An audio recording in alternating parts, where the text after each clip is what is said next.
Hey, son, that was a fun race. Why don't we jump right into it? Are you ready to go? I am ready to go. Hello, welcome to Hard Compound, an American take on Formula One. We just finished watching a very fun, eventful, exciting, and rain soaked race.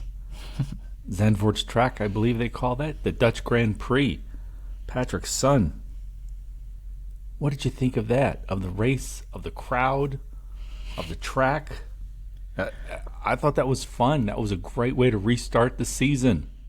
Yeah, definitely. After 3 weeks, 4 weeks, however long it's been, it's always nice to get an exciting, eventful race to kick off the rest of the season. Very different than a couple years ago when we came back to Spa and it was raining and we got a whole 2 laps behind a safety car. This one, had changing weather conditions. There was a real sort of excitement surrounding Red Bull and Max Verstappen, looking to equal Sebastian Vettel's record 9 wins in a row, which, frankly, that is insane that it's even possible that somebody else can match that. And it's at his home track of all places. So the crowd showed up to support him. I think the king of the Netherlands was there. Just kind of crazy how big Max Verstappen has become. Yeah, I saw something like the train in there. I think they're Dutch, so I think all they have are bicycles and trains. And but the train into the track. Where do you I learn think to was, drive? yeah, good point. Good point. In Belgium, I guess he's sort of got like dual citizenship. But yeah, they think they named the train the Max Express, and even the delay. I wasn't sure they were going to restart the race, but that late delay, the red flag. The fans were just dancing in the stands, having a great time. It was such a fun race. Max ties the record 9 in a row, a record you thought,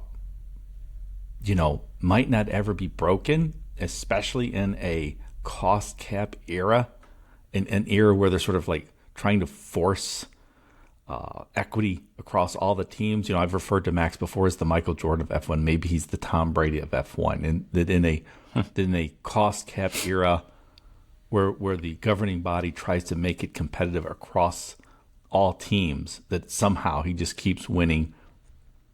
He could very well set the record next week in Italy. I know the Ferrari fans and Carlos and Charles are going to try to stop him. Everyone will, obviously, but that was pretty amazing, pretty fun to see, and it came right down to the wire. Alonso was challenging it to the very end, and his car just is not in the same league, that Aston, as the Red Bull. Max won again, but you look at the qualifying, all the different teams that were starting in the top 10, and you look at the finish of today's race.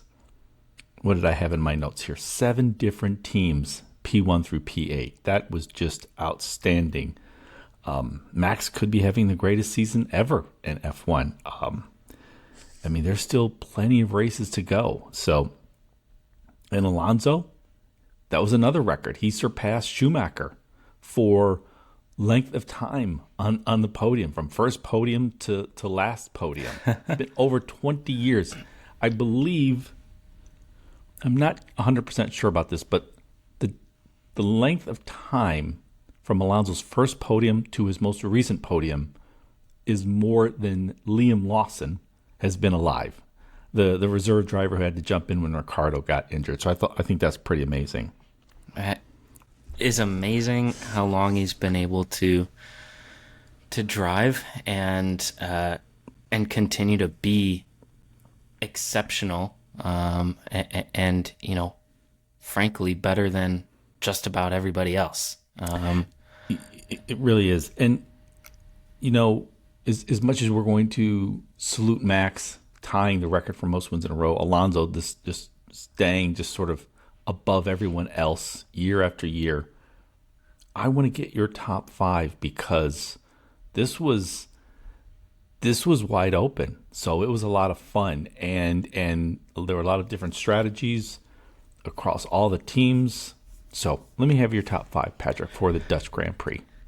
Yeah, this one was interesting. I think so many drivers had good drives, and ultimately it came down to strategy and luck in a lot of cases of where they actually ended up finishing. One of those guys who I think got a little bit lucky, but also had a really great drive, had really good pace, and I think deserved to be back on the podium is Pierre Gasly. So I have him as my driver of the day. After frankly a really challenging qualifying for both Alpine drivers, Gasly really kind of just stuck to it, made some good calls, showed his pace. I mean, he was passing up Carlos Sainz in a Ferrari. So I think overall his race was really good. Then I have Fernando Alonso, P2 on the podium. Just some great moves early on in the race and late in the race to get past guys. He made smart decisions throughout the race. We heard on the radio when his team was telling him come in for full wets near the end. Sergio Perez did. Alonso told his team, no, I'm going to stay out because I know there's a chance that this either goes full safety car or gets red flagged, and I don't want to be caught out. Fortunately for Perez in that situation, right, he kind of was gifted his positions back. I was but it surprised could have been by that. really, really disappointing result for Perez. Anyways, Alonso, number 2 on my top 5. And it's funny because I have Alonso as my driver of the day, just edging out Gasly. So they both just put in the work today. Yeah, I think both had great drives. I maybe flip-flopped them a little bit. I think the Alpine's probably not as good of a car. But then I have, it's hard to have a top 5 without Max Verstappen, and frankly, it gets maybe a little bit old putting him in at number 1, and so maybe that's why I don't have him there every single time. But he absolutely could be every single week. He just continues to dominate. His teammate is also in the best car and isn't anywhere close. Even when he gets a better strategy call or, something happens and Max gets tangled up with anybody, like he still wins by a mile. He's just been so dominant this entire season. It's really impressive to watch. Then I have Alex Albon in the Williams. I mean, he just keeps racking up points. I mean, maybe not a lot of points, but in that Williams, it's impressive what he's been capable of doing, and is really just competing with everybody. So it's pretty surprising what he's doing. And then finally, to round out my top 5, I have Lewis Hamilton. Just a solid performance, veteran performance from him. The car really didn't look stable or steady in those conditions, but he managed to get a good points haul for his team, whereas, George Russell looked like he was really struggling pretty much all weekend. Yeah, what's funny? So you have Gasly, Alonso, Max, Albon, Hamilton. I had Alonso, Gasly, then Albon, Max. But, excuse me, I had in 5th was Liam. He jumped in basically on a Friday. This was not a normal race. That's not a great car. We went from wet to dry to wet, red flag, restart, and he managed his way through it all. So, which I thought was pretty great. You mentioned Alex Albon. He's just done such a good job in F1, at Williams. But I also just want to take a moment and salute Red Bull's principal, Christian Horner, because they booted Albon out. They threw him into the fire, into Red Bull probably too soon. He didn't quite survive. They kicked him out. He was out of F1. And I think Christian Horner knew this kid's talented. He just needs to be in the right situation. And they made sure he got a reserve position.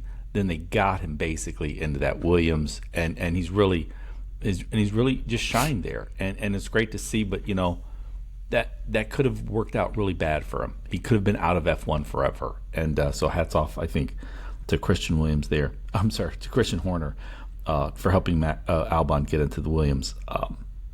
You have Hamilton in your top 5. He was just outside of my top 5. He and George looked like they could do some real damage this week, get a lot of points this week. And Mercedes is, overall, when you factor in everything, they're the second best, even though it's a distant second. But man, they made so many mistakes, and I think what's going on at Mercedes is 2 problems, and neither of them are easily fixable. And what I think is happening here is Lewis Hamilton has sort of been publicly decrying the car for over a year now. And it's just not built for him. They're not listening to him. They're not doing things for him, which sort of subtly says they're doing it for George. Every team sort of ultimately has a number one. And I think there's maybe some internal political issues there. You notice that even now, when everyone knows Lewis is going to re-sign with Mercedes, he still hasn't re-signed. The break is over. He still hasn't re-signed. I think there's some inner turmoil going on in there, because I have a suspicion that a lot of folks inside Mercedes believe Lewis is the past, as great as he is, and George is the future. And so there's a lot of, internal flux that's happening inside Mercedes, because it's sort of like, well, who's our number one? Of course, we're going to listen to what Lewis says, but you know what? Maybe that's not our way forward. So I think that's not an easily fixable solution, unless you get rid of one of those guys, which they're not going to do. The second thing that I think is not an easily fixable issue is I think Mercedes gone soft. I mean, that they're in second, and if I remember correctly, I think they're second in the constructors, and Lewis likely over the season will surpass, I think, Fernando in the Mercedes car, take third in the championship standings. But I just think they've gone soft.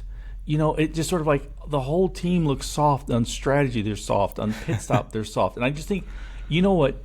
For whatever reasons you want to give, Mercedes had the dominant car for so many years that they were never really challenged.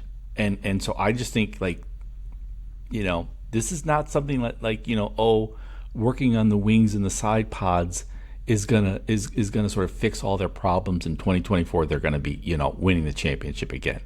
These are not easily fixable problems. I don't know. Do you have any thoughts about that? I think in order to win in F1, you have to be ruthless. And Mercedes and Toto Wolff and Lewis Hamilton for many years were ruthless. They look, frankly, afraid at times. And, nervous that, they're just going to be, blown out of the water by Red Bull again. And all they want to do is make sure they look okay. But in F1, you can't just look okay. You can't, get spanked and then hope that it wasn't too bad. You really have to just go for it. And I think they haven't really seemed like they wanted to in the last couple seasons. As far as the inner turmoil, Lewis Hamilton is better than George Russell. I don't know why anybody else would think differently.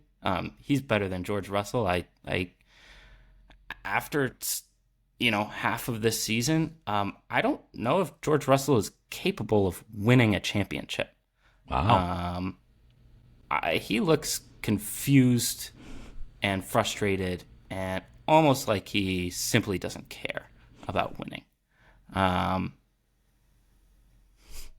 So if I were Mercedes, I would be listening to Lewis Hamilton. I would be giving him what he wants because he's your way forward. I think Russell is fine at best. Interesting. I think that's an interesting take. But you said something else that struck me, and that was, they're not ruthless, and you need to be ruthless. We have been dogging on poor Sergio Perez all year. But I got to say, I was wrong. Sergio Perez is not Max Verstappen. He's not Lewis Hamilton. But Red Bull are wolves. And they're not wolves that become dogs. The wolves sort of like, hey, look at those humans over there. They've got fire. They're warm. They've got food. If we just sort of take things down a notch, we can live the good life with them. No, Red Bull are wolves and love the wolf life. They're ruthless. They're wolves. Checo is not. What we've seen happen at Red Bull, I mean, man, they were just dying to get at Mercedes year after year after year. The Mercedes had that power unit, and we're going to do whatever we can and just sort of devour them. And they finally did. But they've maintained the wolf life. And, Gasly couldn't stay there. Albon, this is not for non-wolves. You have to be a wolf and want the wolf life even when the nice, content dog life is made available to you. And that's not who they are. Checo is not a wolf. And I don't know how he survived there for over 2 years. I think what he is doing is remarkable because he's living among the wolves. And he is not a wolf. So that's my take on Sergio Perez. I think I've been wrong this whole time because I'm like, look, man, you got to figure out a way to hang with Max, and you're not. But it's like, no, that's the wrong way to judge him. The way to judge him is he's a dog living amongst the wolves, and he's not dead yet. 2 years in. Yeah, I mean, I think it's fair. Look, Perez is a fine driver. He's good. But he's not. I think it's pretty obvious that in order to win, yes, and a good car is absolutely necessary, but you also have to be or have an exceptional driver. Somebody that can take your car to the finish pretty much every single race and, put up a fight every single race. And you mentioned Perez is not a wolf. He does not put up a fight every single race. He picks and chooses when he wants to fight, it seems like. And I think for me, that's the most frustrating thing, is to watch him in the best car choose when he feels like racing. And I think, you want somebody else in that seat, like a Fernando Alonso, like a Lewis Hamilton. These are guys that have won championships, and you can still see it in them. They want to beat the shit out of everybody they come up against.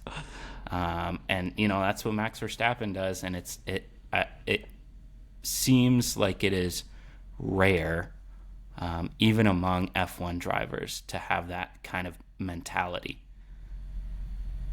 What was your best surprise of the Dutch Grand Prix? I guess a couple. One is just the podium was fun and exciting.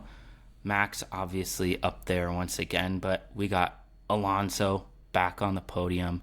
We got Pierre Gasly on the podium again in an Alpine this time, which is pretty cool. And those guys are not taking these podiums for granted at this point in time. It's hard to get up there in the cars that they have, and it's just exciting to see them up there. And the other one, you mentioned already, Liam Lawson. I think he did a really great job just sort of coming in, handling himself well, keeping his car on track, staying composed, just kind of going through it and ending up, with a pretty solid performance in that AlphaTauri. Yeah, that was nice to see. For me, for both the race and in qualifying, as much as I love Alonso, it was just sort of this new era of F1. Max is leading this new era, but we've got Lando, we've got George Russell, Alex Albon. There's Oscar Piastri. I think he's still a team. I'm not even sure, but and there's just such amazing talent, young talent. So that and it was just on full display this week. Biggest disappointment? Oh, man, there were a few pretty disappointing things I think that happened this weekend. Biggest one, I think for me, just because I want him to do so much better than he's been doing, Logan Sargeant. He had a really nice qualifying session. Finally, got into Q3, cracked the top 10, started there, and from the get-go, just fell to the back. And then, crashed out once the rain came. So just a really tough Sunday. Yesterday I was super excited about his qualifying performance and excited to see what he could do. And unfortunately, it just did not unfold the way I had hoped it would during the race. Yeah, I think the team put out a message after the race saying, there's a failure and that was the cause of his crash. Yeah. But, it's still, time is running out. F1 is tough. He's a rookie.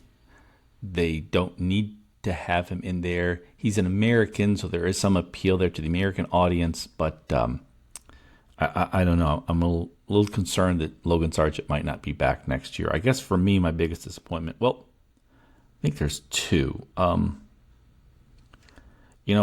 I'd sort of forgotten about Daniel Ricciardo being back in F1. Mm-hmm. And he comes back and immediately injures himself in qualifying. He's out for this race. He'll be out at least for one more race. I had missed him. And watching young Liam Lawson jump in there was, I think, as much fun as watching Daniel Ricciardo in there. I guess my other biggest disappointment, and this has been regular, in the Bible, there's the flood. God destroys all human life. He destroys cities, but usually it's because the people are bad. There's one story, however, that where it's not because the people are bad. God is just being bad, and that's Job. And it's basically God talking to the devil, like, you know what? Let's make things even worse for this guy. He's doing everything right. Look at Charles Leclerc. It's like, I'm going to make you a handsome young man. You're going to be born and raised in Monaco. I'm going to make you an F1 driver, and you're going to drive for Ferrari. And it's just been nothing but struggle and turmoil. So, I don't know what's going on with Charles emotionally, psychologically, and what the hell's going on still with Ferrari. But watching them race after race sort of fail to deliver is always a disappointment. Yeah, I think both of those disappointments I had also written down on my list. It's been tough for the last decade and a half. watching Ferrari. I think it's hard to watch F1 or love F1 and, not be, at least in some part, a Ferrari fan. I unfortunately am a Ferrari fan, at least, partly, and it is just crushing every single week. Every single week they choose to sabotage themselves, it seems like. They seem like a team more concerned about image rather than, the wolf life, right? And I think, that's hard in many aspects when all you want is for them to win. So yeah, it's just been tough, and it's been tough for Leclerc. And, I could definitely see him at some point deciding that he would like to race for a different team. Yeah, I could too. Now, we had Max, Fernando, and Pierre Gasly on the podium. Who do you have on the virtual podium, Patrick? I saw a story about Jenny Gao, who was a former reporter for Sky Sports. If you saw her picture, you probably would absolutely recognize her. She did, driver interviews, reporting down in the paddock. Apparently, I did not know this, she suffered a pretty serious stroke in January of this year. And this weekend was back in the paddock working as a BBC reporter. So I think I have Jenny Gao on my virtual podium. I think it's cool that she's, back in action. I think she's done some good reporting for F1 in the past. So it's exciting to have her back. It's awesome. Yeah, that's a good one.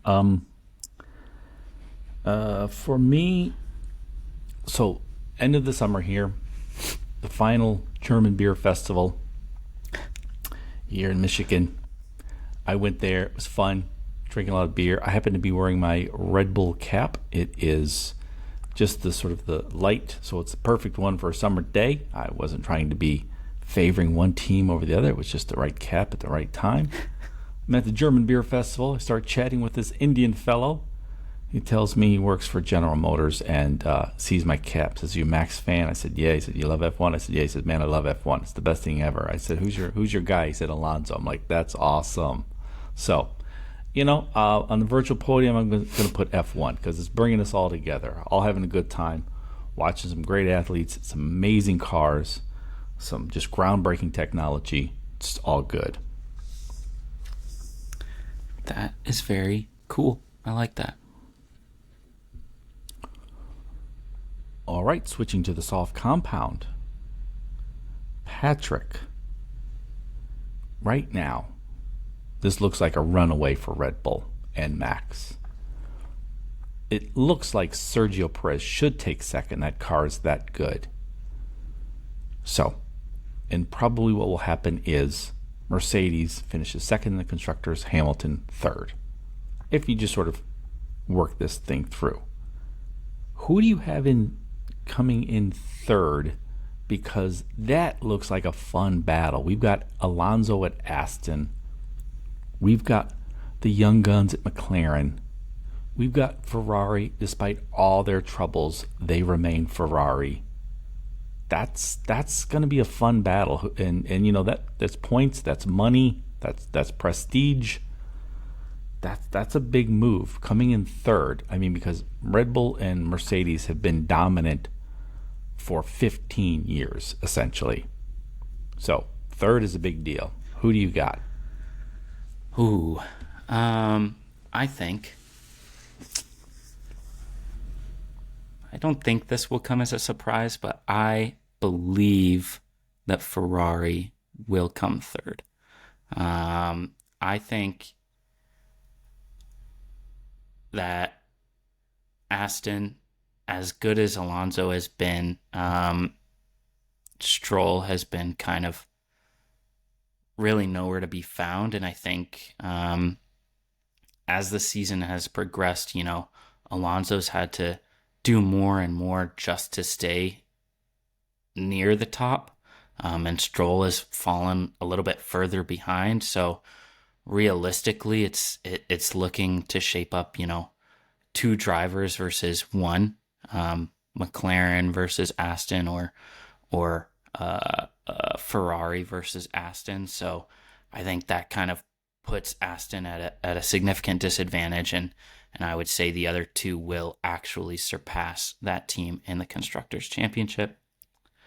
That said, the fight between Ferrari and McLaren is very interesting. McLaren had a really, really poor start to the season, so they're a little bit of a ways back, but they've looked a lot livelier recently than Ferrari has.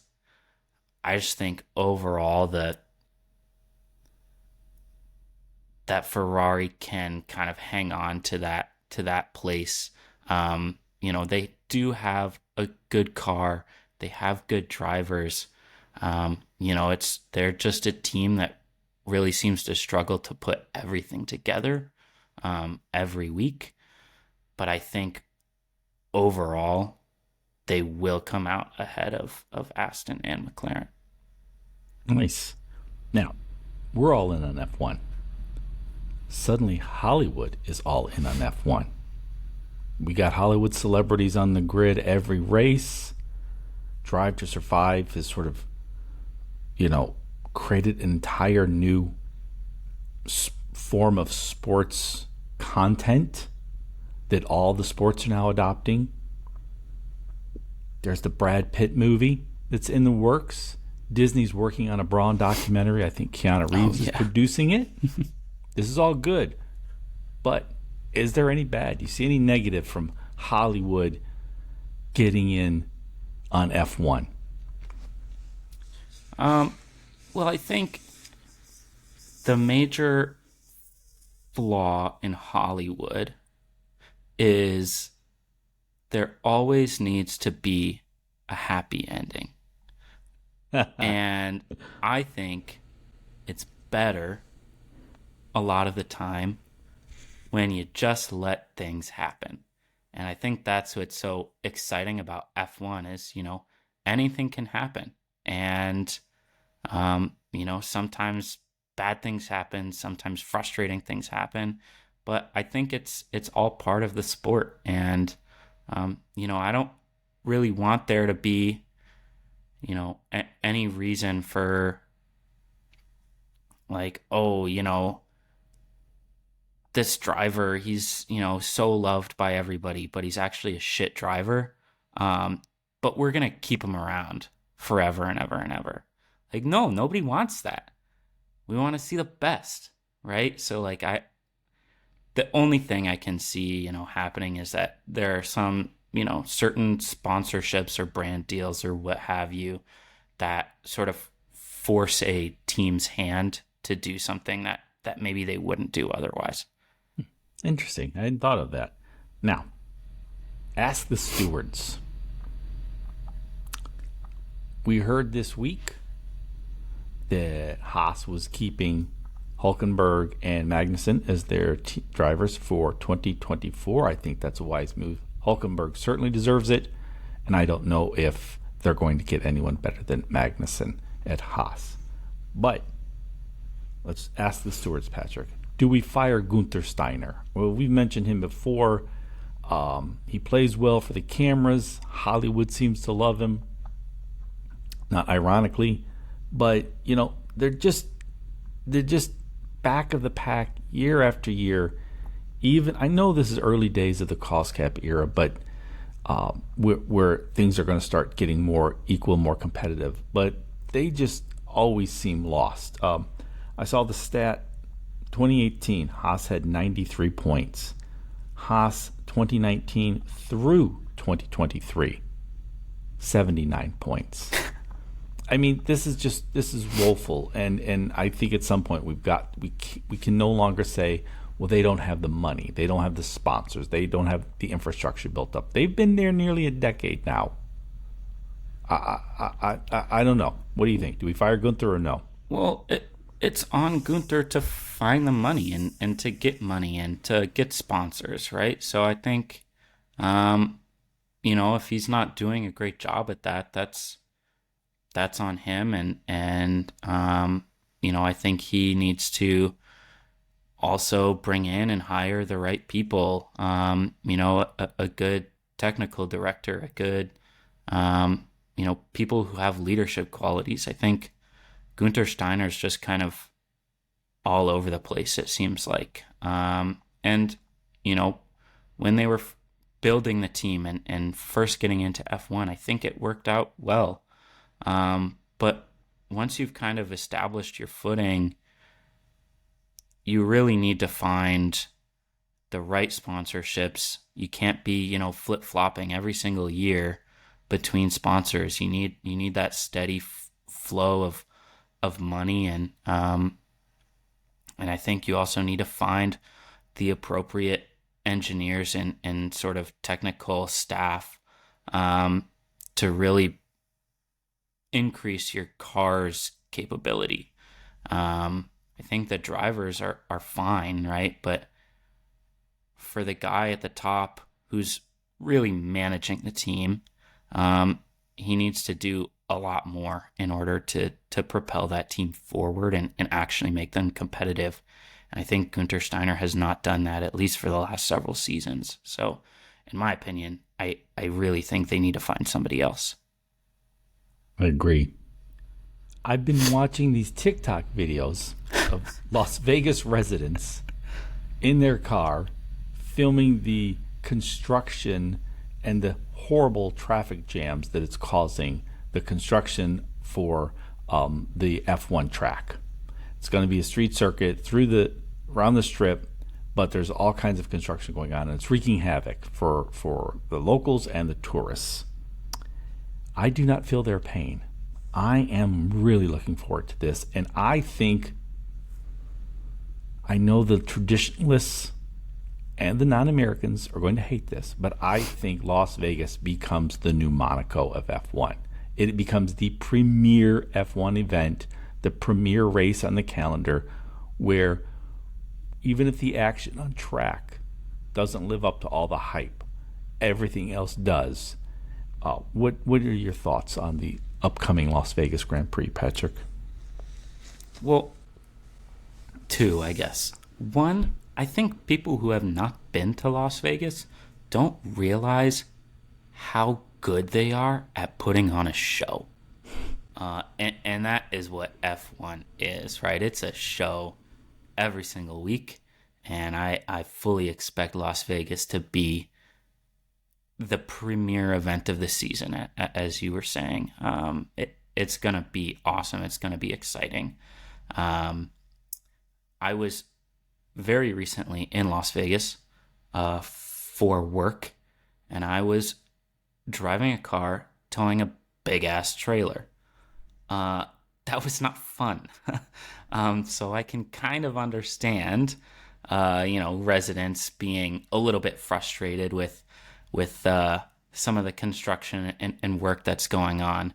I was trying to find an oversized parking lot, which there used to be one. I went there. It's no longer there because of the F1 track.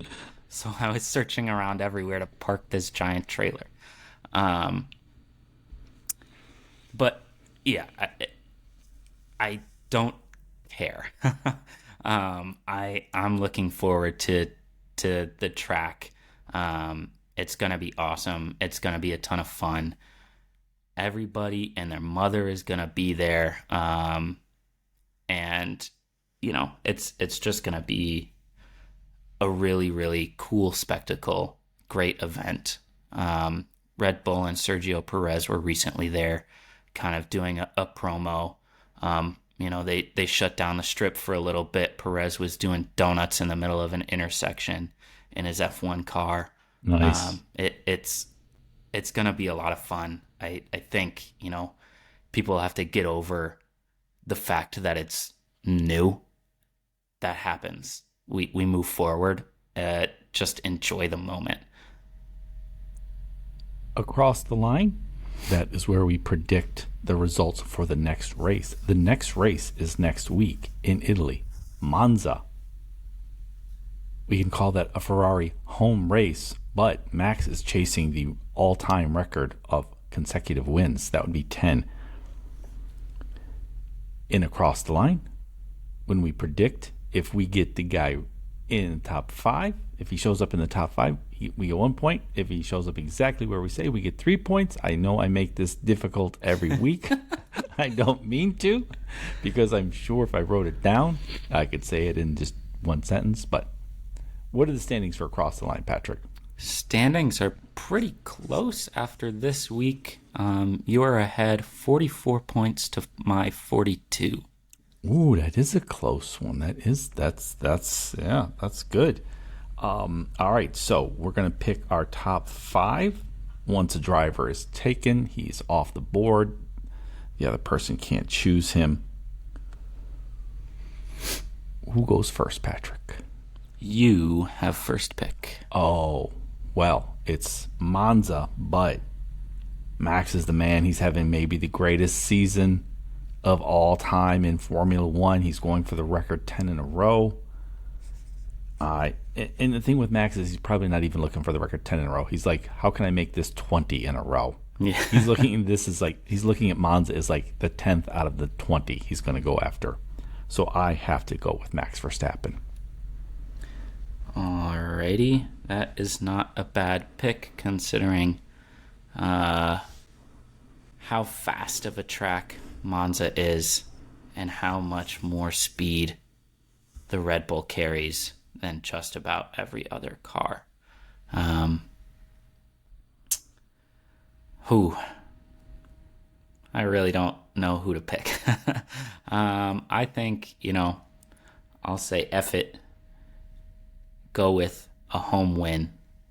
Charles Leclerc for Ferrari takes first place, denies Max the record, and Italy erupts.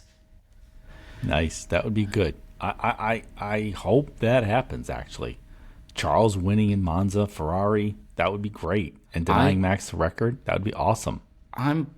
If that happens, I'm pretty sure there will be earthquakes in Italy. The Tifosi just going mad. That would be awesome. All right. And second? P2, I'll take Checo. Like I said, that Red Bull is just a special machine. Perez has not been in form really at all this season, but I think in this race he'll be fine. Nice. So I am going to choose my number 2. Came in second this week. Man is locked and loaded. Fernando Alonso. Nice. My third, let's see, you've taken Charles and Sergio. I've taken Max Alonso. So my third is the other Ferrari driver, Carlos Sainz. Nice. That'd be good. Another podium. Let's see. I think for me, I'll probably go with Lewis, P3. He's been racing well. Solid car in Mercedes. Think he'll do well next week. And then P4, I will take one of the McLarens. Maybe Lando. Right. For me, P4, I will take the other Mercedes driver, George Russell. And in P5, I'm not going to take... You've got a McLaren. I am going to go with Ocon. Ooh, interesting. Nice. Yeah, the Alpine car is suspect. The team paddock is suspect, but he's a quality driver, and he knows what he's doing there. So nice. I have Max Alonso, Carlos Sainz, George Russell, and Esteban Ocon. you have Charles Leclerc, Sergio Perez, Lewis, Hamilton, Lando Norris, and in fifth, Alex Albon. Oh, nice. Good, man. I know they plead poverty, but that Williams seems to be focused. And they've got Albon. They seem to be getting everything right. So that would be another great one. Any crazy predictions for Italy next week, Patrick, or the rest of the season? I think aside from a Ferrari home win, I think Ricciardo will not return to F1 this season. I think they will replace Ricciardo with Liam Lawson for the remainder of the season, and give Lawson the seat to start the next season. But Ricciardo will replace Logan Sargeant at Williams come season's end. Ooh, that's a good one. We done been told you there's changes afoot, and those are some good ones. Those are good, Patrick. Daniel Ricciardo out at AlphaTauri, but in at Williams. Ooh, that's a good one. Mine is not good. Mine makes me sad. It has to happen at some point. But all these interviews, the normally sort of semi-reclusive Fernando Alonso been giving a lot of interviews lately, and he's just sort of talking about his past and some of his regrets and some of his highlights and what he loves about the sport and his life. And I think he's prepping us. And I think this is his last season, that he will leave F1 at the end of 2023. Well, yeah, that is sad. but it's a pretty good season for him to go out on it, if that's the case. You know, he's had so many shit cars for a while now. He's finally kind of putting it together this year. So if he goes out this year, everyone sees clearly the talent, and he still has it. You know, always, every race, getting the most out of the car, doing what almost no one else on the planet can do. All right. I want to remind our listeners, send your questions or comments to hardcompoundpod@gmail.com. We may read them on the show. We definitely will read them. And I wish to thank you all for listening to everybody's most beloved father and son F1 podcast. And we are Lights Out. See ya. Thanks for listening. Good show, son. Couple funny things. Well, not really funny, but I was watching Chinatown, and it's a good movie. It's a good old movie, about 50 years old now, but it takes place in the 30s in Los Angeles. And, you know, we're always about the fast cars, and we love the fast cars, Lamborghini, Ferrari, the Koenigsegg, the Corvettes. You know, we dig them. F1. But we also, you know what we need more of? Not just fast cars, but awesome cars. Cars with the sidebars. Those big old cars from the 1930s and 1920s. That's what we need. I want to bring those back. I don't know how we do it, but I'd love to bring those back. That would be fun. Yeah. Oh, another good story.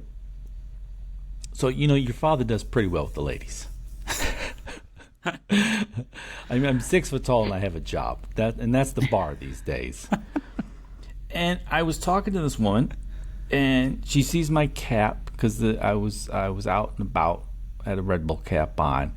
She says, "Oh, you like F1?" She was, chatting me up, and I was like, "Yeah." She's like, "Are you a Verstappen fan?" She said Verstappen. She was American, but she said Verstappen. I don't know why. It bugged me a little, but I kept it to myself. She says Verstappen. So, and so I'm like, "Oh yeah, you follow Formula One," and of course me thinking she just follows Formula One because she saw a couple episodes on Netflix, Drive to Survive. But I kept that inside. As Jesus says, what goes inside isn't what defiles us. This is what we let come out. So I'm gonna, even though I thought that, I was like, she's a poser. She doesn't know. I kept that to myself. And she said, I used to watch F1, and I loved when they brought Verstappen up, and I knew what kind of a talent he was. But I quit watching because I got so bored because Hamilton and Mercedes were winning race after race after race. And I thought that was funny. That is funny. It's funny that somebody would stop watching because of that. And, I think it makes all the more sense why F1 and the FIA are trying to improve the competitiveness of the sport.